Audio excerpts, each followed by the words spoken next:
विश्व के सारे लोग करे जो साथ में मिलकर प्रार्थना, सबका मंगल होगा तब, सबका मंगल होगा तब, बढ़ेगी विश्व की चेतना।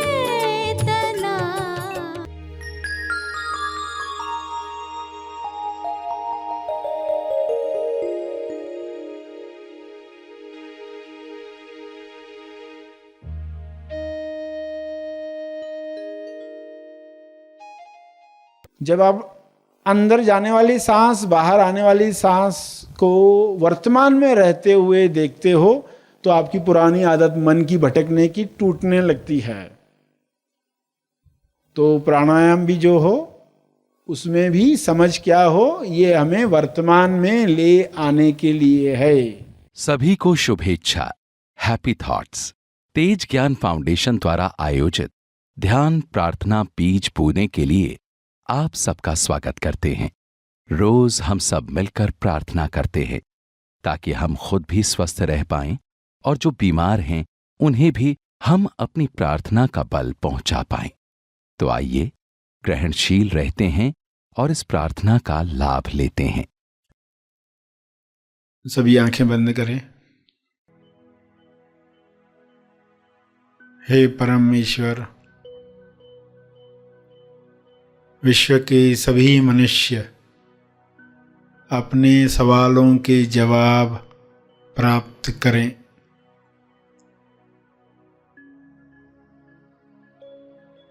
सभी मनुष्य अपने जवाबों को साथ में लेकर आगे की यात्रा करें।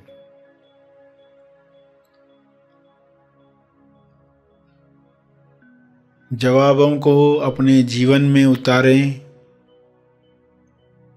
स्वास्थ्य का सवाल स्वास्थ्य का जवाब बने।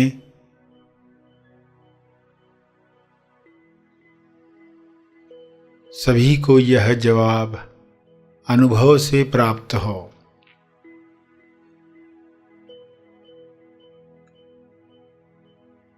स्वास्थ्य को खोने की कमजोरी समाप्त हो। अपनी लालसाओं पर नियंत्रण न रखने की वजह से अपनी कामना पूर्ति की जरूरत की दलदल में फंसते जाता है।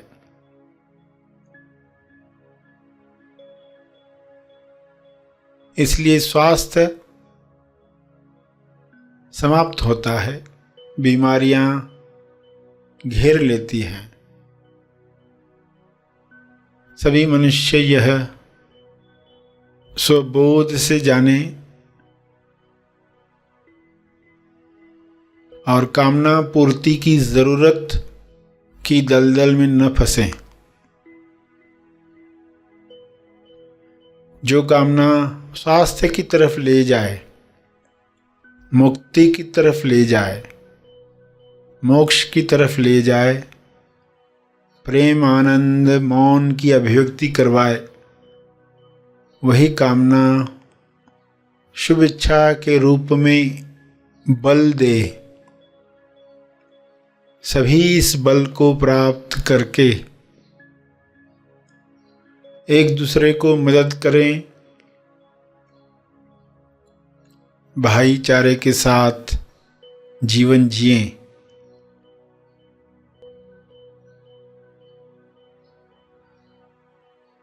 सभी मृत्यु की सच्चाई जान लें।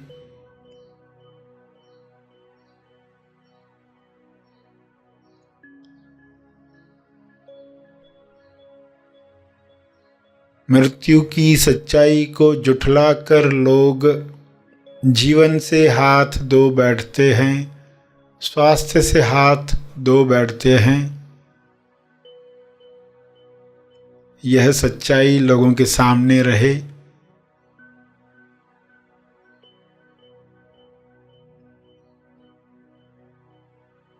इस सच्चाई को सामने रखने की वजह से लोग आहार व्यवहार ऐसा रखेंगे ताकि स्वास्थ्य बना रहे,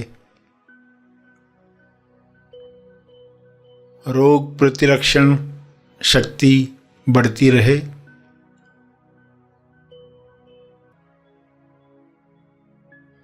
मौत की सच्चाई जागृति बढ़ाए,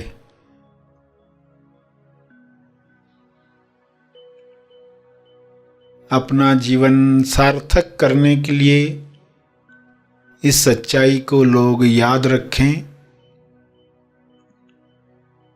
और अमर तत्व को प्राप्त करें। पृथ्वी पर ही ऐसा काम करें कि संपूर्ण स्वास्थ्य मिले, जो शारीरिक भी है, मानसिक भी है, आर्थिक भी है, सामाजिक और आध्यात्मिक भी है। संपूर्ण स्वास्थ्य सभी का जन्म सिद्ध अधिकार है, सभी को यह अधिकार प्राप्त हो।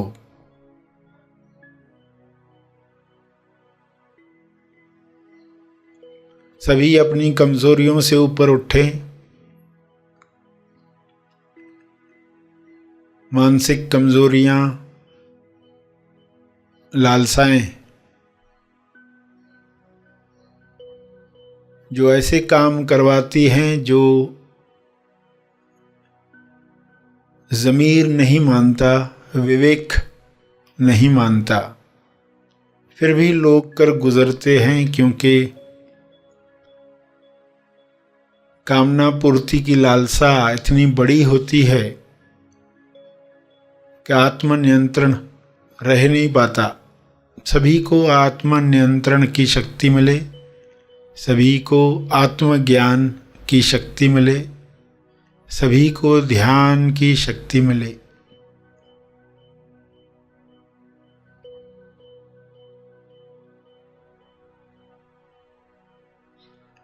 सभी इन शक्तियों का सकारात्मक उपयोग करें और इन शक्तियों का बल तपर्पण करें,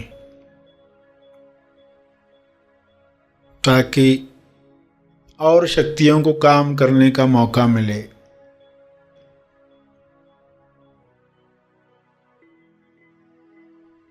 सभी का कल्याण हो, सभी का मंगल हो, इसी में मेरा मंगल भी है, इसी में परिवार का मंगल है, इसी में समाज और देश का मंगल है, इसी में विश्व का मंगल है। ऐसी अंडरस्टैंडिंग सबको मिले, सभी इसी समझ के साथ प्रार्थना करें, सभी अपने शब्दों में प्रार्थना करें।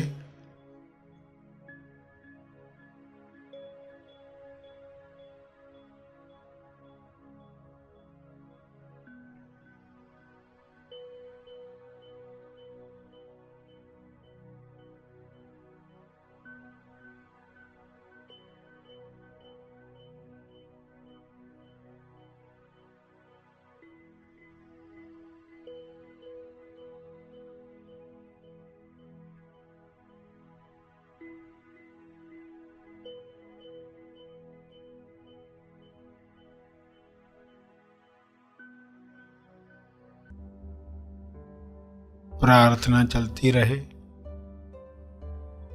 अंत में अपने तप का बल,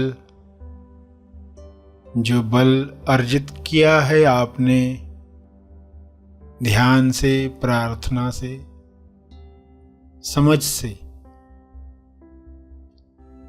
वह अर्जित बल सबको लाभ दे। इस शुद्ध भाव से तपर्पण करें। सभी धीरे धीरे आंखें खोलें। आइए सब ग्रहणशील होते हैं एक चेतना संदेश सुनने के लिए।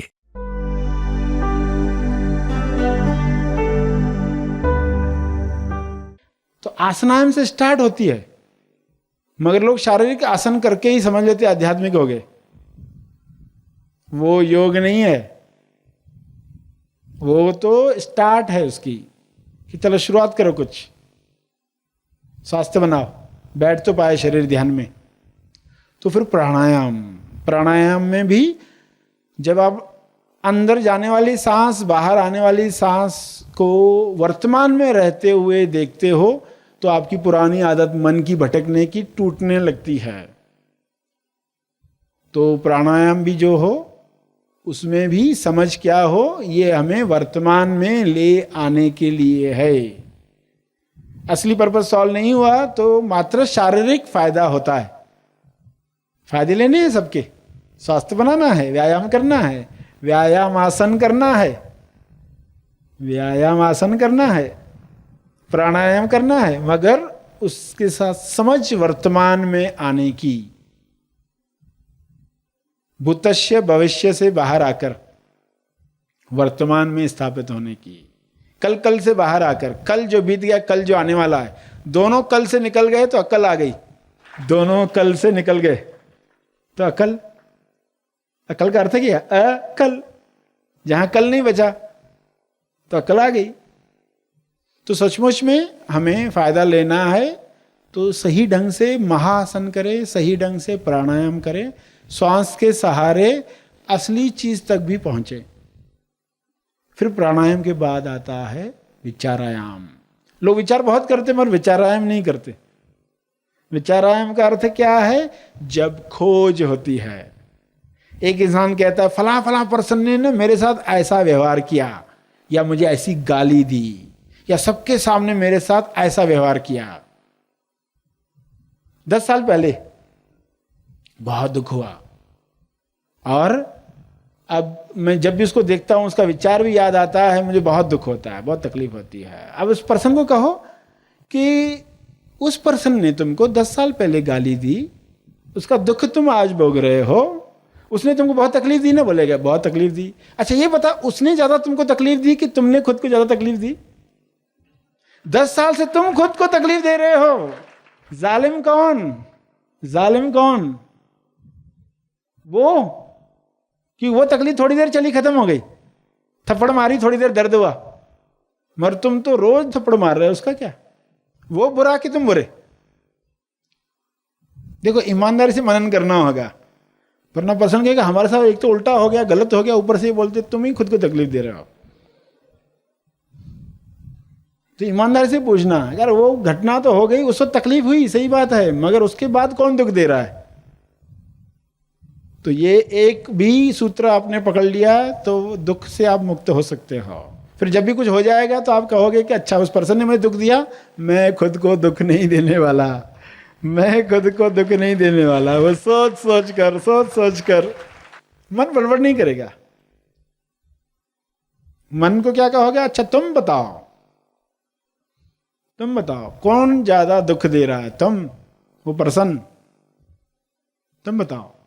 ईमानदारी से मनन करोगे, नई चीजें सामने आएगी, खोज हो जाएगी, और खोज में अगर आप पक गए तो तुरंत, घटना हुई नहीं कि आप मुक्त हो जाते, मगर तब तक बीच में पुराना मन आएगा, दोष लगाएगा, लोग ही गलत हैं, मेरे साथ रहने वाले लोग गलत हैं, मगर कहोगे ये तो व्यवस्था है, संसार की व्यवस्था, आपसे साधना करवाने के लिए, वरना कैसे करते साधना? इसी में तो मन को पतला करना है, स्लिम करना, यही तो जिम है, यही तो तेज संसार जिम है। तो इस जिम में काम करो, इस मन को पतला करते जाओ, दुख आना बंद हो जाएगा। वरना इंसान खुद को ही सही मानता, मैं सही हूं। इस तरह खोज करें।